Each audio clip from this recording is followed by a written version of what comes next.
33.3% vote അവർക്ക് കിട്ടിയിട്ടുണ്ട്. അപ്പോൾ ഇവരുടെ ഈ ആശയങ്ങൾ, ഈ ഫാർ റൈറ്റ് ആയിട്ടുള്ള തീവ്രദേശീയമായിട്ടുള്ള തീവ്രവംശീയമായിട്ടുള്ള ആശയങ്ങൾ വലിയ തോതിൽ ഫ്രാൻസിൽ വേര് പിടിച്ചിട്ടുണ്ട് എന്നുള്ളതിൻ്റെ ഒരു സൂചനയായിട്ടൂടെ നമ്മളതിനെ കണ്ടേ.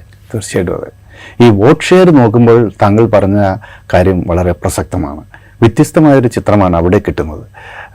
കാരണം ഇംഗ്ലണ്ടിലെ തെരഞ്ഞെടുപ്പ് ഫലം നോക്കിക്കഴിഞ്ഞാൽ അവിടെ 650 അംഗ പാർലമെന്റിൽ 412 സീറ്റ് കിട്ടിയ ലേബർ പാർട്ടിക്ക് 34% വോട്ട് ഷെയർ, 34% ആണ്. അവിടെ പക്ഷേ കൺസർവേറ്റീവ് പാർട്ടിക്ക് 22%, 14% റിഫോംസ് പാർട്ടിക്ക്. രണ്ടും കൂടി ചേർത്ത് കഴിഞ്ഞാൽ 48%. എന്ന് പറഞ്ഞാൽ അവിടെ 412 സീറ്റ് നേടിയ ലേബർ പാർട്ടിയേക്കാൾ 4% വോട്ട് ഷെയർ ഉണ്ട് അവിടുത്തെ കൺസർവേറ്റീവ് ഫാർ റൈറ്റ് ഗ്രൂപ്പുകൾക്ക്. അപ്പം അവിടുത്തെ റൈറ്റിസ്റ്റുകളെയും ഫാർ റൈറ്റിസ്റ്റുകളെയും കൂടെ കൂട്ടിക്കഴിഞ്ഞാൽ 38% വോട്ടായി. അപ്പം അതാണ് ഇംഗ്ലണ്ടിലെ ഒരു തെരഞ്ഞെടുപ്പ് ഫലം. അപ്പം ഒരു land slide victory labour party ഉണ്ടാക്കി എന്ന് പറയുമ്പോഴും വോട്ട് ഷെയർ എടുക്കുമ്പോൾ അവിടെ ശക്തമായ ഒരു ബേസ് ഈ തീവ്ര വലതുപക്ഷ കക്ഷികൾക്ക് കിട്ടുന്നു എന്നത് വാസ്തവമാണ്. ഫ്രാൻസിൻ്റെ കാര്യത്തിലും ഇത് വളരെ പ്രസക്തമാണ്. ഇപ്പോൾ ഒരു അലയൻസിലാണ്, അതായത് ഈ ഇടതുപക്ഷ പാർട്ടികളുടെയും മധ്യ വലതുപക്ഷ പാർട്ടികളുടെയും ഒരു സഖ്യത്തിലാണ്, ഒരു അറേഞ്ച്മെൻറ്റ്, ഒരു ഇലക്ട്രൽ അറേഞ്ച്മെൻറ്റിലാണ് ഇന്നത്തെ ഒരു റിസൾട്ട് ഉണ്ടായത്. അവരുടെ ഈ മാരി ലീപെന്നിൻ്റെ പാർട്ടി റാലി നാഷണയിൽ 3ാം സ്ഥാനത്തേക്ക് പോയത്. പക്ഷേ അവരുടെ വോട്ട് ഷെയറിൽ വലിയ വർധനവ് ഉണ്ടായിട്ടുണ്ട്. അത് ഒരുപക്ഷെ പ്രസിഡന്റ് തെരഞ്ഞെടുപ്പിലൊക്കെ പ്രതിഫലിച്ചേക്കാം. അതുകൊണ്ട് കൂടുതൽ ശാസ്ത്രീയമായ, കൂടുതൽ ഫലം തരുന്ന രീതിയിലുള്ള സഖ്യവും അതുപോലെ ഗ്രാസ് റൂട്ട് ലെവലിലുള്ള പ്രചരണ പ്രവർത്തനങ്ങളും അവിടുത്തെ ജനാധിപത്യ ശക്തികൾ കൊണ്ടുവന്നില്ല എങ്കിൽ തീർച്ചയായിട്ടും ഒരു മുന്നേറ്റം ഇപ്പോഴുണ്ടായില്ലെങ്കിലും വരും വർഷങ്ങളിൽ ഈ തീവ്രദേശീയ പ്രസ്ഥാനങ്ങൾക്ക്, തീവ്ര വലതുപക്ഷ പാർട്ടികൾക്ക് ഉണ്ടാവാനുള്ള സാധ്യതയുണ്ട്. ഇവിടെ ഈ ഇന്ത്യയായിട്ടുള്ളൊരു കമ്പാരിസൺ, ഇന്ത്യൻ പൊളിറ്റിക്കൽ സിറ്റുവേഷനായിട്ടുള്ളൊരു കമ്പാരിസൺ നമ്മൾ നോക്കുമ്പോൾ മുൻകാലങ്ങളിൽ ഇപ്പോൾ 1998 ഈ BJPയുടെ നേതൃത്വത്തിലുള്ള കൊയിലേഷൻ ഗവൺമെൻറ് വരികയും അത് പുറത്താക്കപ്പെടുകയൊക്കെ ചെയ്യുമ്പോൾ ഇതാ ഞങ്ങളെ ഭരിക്കാൻ അനുവദിക്കുന്നില്ല, ഞങ്ങൾക്ക് ജനവിധി ഉണ്ടായിട്ടും ഞങ്ങളെ പ്രതിപക്ഷം ഒന്നാകെ ഒരുമിച്ച് ചേർന്ന് ഞങ്ങളെ പുറത്താക്കുന്നു, ഞങ്ങൾക്ക് ദേശീയതയിൽ വിശ്വസിക്കുന്ന ഞങ്ങളെ പുറത്താക്കുന്നു, ഈ നറേറ്റീവ് അവർ ബിൽഡപ്പ് ചെയ്യാൻ ശ്രമിച്ചിട്ടുണ്ട്. അതിൽ ഒരു പരിധിയോളം അവർ വിജയിക്കുകയും ചെയ്തിട്ടുണ്ട്. ഇപ്പോൾ നാഷണൽ റാലി പാർട്ടി ഇലക്ഷന് ശേഷം ഉള്ള അവരുടെ റിയാക്ഷൻസ് നോക്കുമ്പോൾ ഏതാണ്ട് അതേ നിലപാടിലാണ് അവരതിനെ വിശകലനം ചെയ്യുന്നത്. അതായത് ഞങ്ങൾക്കായിരുന്നു യഥാർത്ഥത്തിൽ അർഹത, ഞങ്ങളാണ് ഈ രാജ്യത്തിന് വേണ്ടിയും ഈ രാജ്യത്തെ ജനങ്ങൾക്ക് വേണ്ടിയും സംസാരിച്ചുകൊണ്ടിരുന്നത്, ഞങ്ങളാണ് യഥാർത്ഥ ദേശീയതയുടെ വക്താക്കൾ, ഫ്രഞ്ച് ജനതയുടെ ശബ്ദം ഞങ്ങളുടേതാണ്, പക്ഷേ ഞങ്ങളെ ഇതാ ഒരുമിച്ച് ചേർന്ന്, അപ്പുറത്തുള്ള കക്ഷികൾ ഒരുമിച്ച് ചേർന്ന് തോൽപ്പിച്ചിരിക്കുന്നു എന്നൊരു വാദം അവിടെയും അവരുന്നയിക്കുന്നുണ്ട്. അപ്പോൾ ഈ വാദത്തിന് ഒരു എന്താ പറയുക, നമ്മൾ വളരെ ആഴത്തിലേക്ക് പോകാതെ ഒരു നേർക്കുനേർ ഒരു സ്വീകാര്യത കിട്ടാനുള്ള ഒരു സാധ്യത വളരെ കൂടുതലല്ലേ? അത് വളരെ കൂടുതലാണ്. കാരണം നിരന്തരമായി തോൽപ്പിക്കപ്പെടുന്നു എന്നുള്ള ഒരു നറേറ്റീവ് ജനങ്ങളിലെത്തിയാൽ അപ്പോൾ ജനങ്ങൾ അവരുടെ കൂടെ നിൽക്കും. അത് കേരളത്തിലും അത് പ്രവർത്തിച്ചിട്ടുണ്ട്.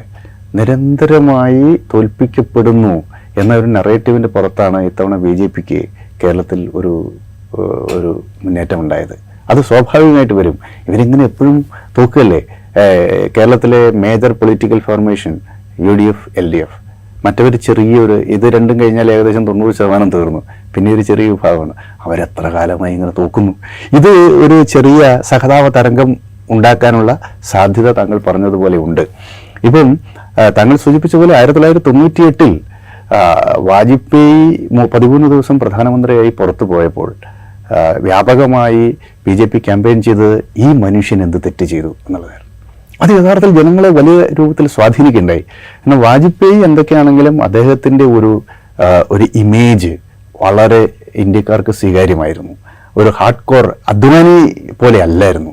എല്ലാ ഘട്ടത്തിലും അദ്ദേഹത്തിൻ്റെ ബോഡി ലാംഗ്വേജ്, അദ്ദേഹത്തിൻ്റെ പ്രസംഗം, പൊതുവെയുള്ള അദ്ദേഹത്തിൻ്റെ നയസമീപനങ്ങളെല്ലാം ഒരു ലിബറൽ മനുഷ്യൻ്റെ, വളരെ സ്വാത്വികനായ ഒരു മനുഷ്യൻ്റെ ചിത്രം മുന്നോട്ട് വെച്ചു. അദ്ദേഹം തന്നെ ഇത് മുഖംമൂടിയാണ് എന്ന് പറഞ്ഞിട്ടുണ്ടെങ്കിൽ കൂടി ജനങ്ങളെ സംബന്ധിച്ചിടത്തോളം വളരെ സ്വാത്വികനായ, അഴിമതിയില്ലാത്ത, നിസ്വാർത്ഥനായ ഒരു നേതാവ് എന്ന ചിത്രമാണ്. അതുകൊണ്ടാണ് ഈ മനുഷ്യൻ എന്ത് തെറ്റ് ചെയ്തു എന്ന ചോദ്യം ജനങ്ങളെ വല്ലാതെ ഹോണ്ട് ചെയ്തു. അപ്പോൾ ഒരുപക്ഷെ വീണ്ടും അദ്ദേഹത്തിന് അധികാരത്തിൽ വരാൻ പറ്റിയ സാഹചര്യമൊക്കെ ഈ ഒരു നറേറ്റീവിൻ്റെ സൃഷ്ടിയാണ് എന്ന കാര്യത്തിൽ സംശയമില്ല. ഇതിൻ്റെ ഒരു ആവർത്തനം ഉണ്ടാക്കിയെടുക്കാൻ ഇപ്പോൾ മാരിൻ ലീപ്പന് സാധിക്കും. ഞാൻ ചോദിക്കുന്നത്, ഇപ്പോൾ ഇമ്മാനുവൽ മാക്രോൺ സത്യം പറഞ്ഞ ഒരു ഗാംബ്ലിംഗ് ആണ് നടത്തിയത്. ഇപ്പോൾ സർക്കാരിന് പാർലമെൻറ്റിന് കാലാവധി 3 വർഷത്തോളം ഉണ്ടായിരുന്നു. അദ്ദേഹം ഒരു യൂറോപ്യൻ പാർലമെൻറ്റ് തിരഞ്ഞെടുപ്പിൽ ഈ നാഷണൽ പാർട്ടി വലിയ വിജയം നേടിയപ്പോൾ ഒരു സ്നാപ്പ് ഇലക്ഷൻ, പെട്ടെന്നൊരു ഇലക്ഷൻ പ്രഖ്യാപിക്കുന്നു പാർലമെൻറ്റിലേക്ക്. അതൊരു പക്ഷേ അദ്ദേഹത്തിൻ്റെ പാർട്ടിക്ക് കുറെ മെച്ചം കിട്ടുമെന്നുള്ള പ്രതീക്ഷയിലായിരിക്കാം. പക്ഷേ അദ്ദേഹത്തിൻ്റെ പാർട്ടി രണ്ടാമതാണ് എത്തിയത്. അദ്ദേഹത്തിൻ്റെ പാർട്ടി നേതൃത്വം നൽകുന്ന മുന്നണി രണ്ടാമതാണ് എത്തുന്നത്. ഇത് കഴിഞ്ഞ് ഇനിയിപ്പോൾ മാക്രോണിന് 2027 വരെ പ്രസിഡന്റ് പദവിയിൽ സ്ഥാനമുണ്ട്. പക്ഷേ ഒരുപക്ഷെ അദ്ദേഹം പ്രസിഡന്റ് പദം ഒഴിഞ്ഞിട്ട് ഇലക്ഷനിലേക്ക് പോയേക്കാം. മാക്രോൺ ഒരു അടുത്ത തെരഞ്ഞെടുപ്പ് മത്സരിക്കാൻ പറ്റില്ല. അപ്പോൾ ഈ മാരിൻ ലീപ്പൻ എന്ന് പറയുന്ന നേതാവിന്, അവിടെ പ്രസിഡൻഷ്യൽ സിസ്റ്റം ആണല്ലോ, അവിടെ പ്രസിഡന്റിന് അധികാരങ്ങളുണ്ട്. നമ്മുടെ പോലത്തെ സിസ്റ്റം എക്സിക്യൂട്ടീവ് പ്രസിഡന്റ് ആണ്. അപ്പോൾ പ്രസിഡന്റിന് അധികാരങ്ങളുണ്ട്. അപ്പോൾ കുറെ കൂടെ വലിയ വിജയത്തിലേക്ക് ഈ തീവ്ര വലതുപക്ഷത്തിന്റെ പ്രതിനിധി എത്താനുള്ളൊരു സാധ്യത അവിടെ അവശേഷിക്കുന്നില്ലേ? അത് അവശേഷിക്കുന്നുണ്ട്. തീർച്ചയായിട്ടും അതിനുള്ള ഒരു സാധ്യത അവിടെയുണ്ട്. ഇപ്പം മാക്രോൺ ഇപ്പോഴും വളരെ പോപ്പുലർ ആയിട്ടുള്ള നേതാവാണ് ഫ്രാൻസിൽ, സംശയമില്ല. പക്ഷേ വളരെ ശക്തമായ ആൻറ്റി ഇൻകംബൻസി ഉണ്ട്, ഉണ്ട്. അപ്പോൾ അതിനെ അദ്ദേഹത്തിന് അഡ്രസ്സ് ചെയ്യേണ്ടി വരും. 2027 അദ്ദേഹത്തിന് പ്രസിഡന്റ് സ്ഥാനത്തേക്ക് മത്സരിക്കാൻ സാധിക്കില്ല. മാരി ലീപ്പനാവട്ടെ കഴിഞ്ഞ തവണ മത്സരിച്ച് തോറ്റതാണ്. അവർ ഫ്രാൻസിൽ ഇപ്പോഴും വളരെ സ്വാധീനമുള്ള, എല്ലാവരും അറിയുന്ന ഒരു രാഷ്ട്രീയ നേതാവാണ്. ഇനി ഇടതുപക്ഷത്തിൻ്റെ നേതാവായി വന്നിട്ടുള്ള മെലൻഖൺ, അദ്ദേഹം ഇപ്പോൾ വളരെ പെട്ടെന്ന് 2016 അദ്ദേഹത്തിൻ്റെ പാർട്ടി 2016 ഫ്രാൻസ് അൺബോർഡ് എന്നാണ്, FI എന്നാണ് ആ പാർട്ടിയുടെ പേര്. അപ്പം LFI ലെ ഫ്രാൻസ് ലിമോയ്സ് അങ്ങനെ എന്താണ് എൻ്റെ പേര്, ഈ ഫ്രഞ്ച് ഭാഷയിലാണുള്ളത്. അപ്പം LFI എന്ന ആ പാർട്ടി 2016 സ്ഥാപിച്ച ഒരു ഇടതുപക്ഷ പാർട്ടിയാണ് LFI. അപ്പം LFI അല്ലെങ്കിൽ FI എന്ന് മാത്രവും പറയും. അപ്പോൾ ഈ പാർട്ടിയുടെ നേതാവാണ് മെലൻഖൺ.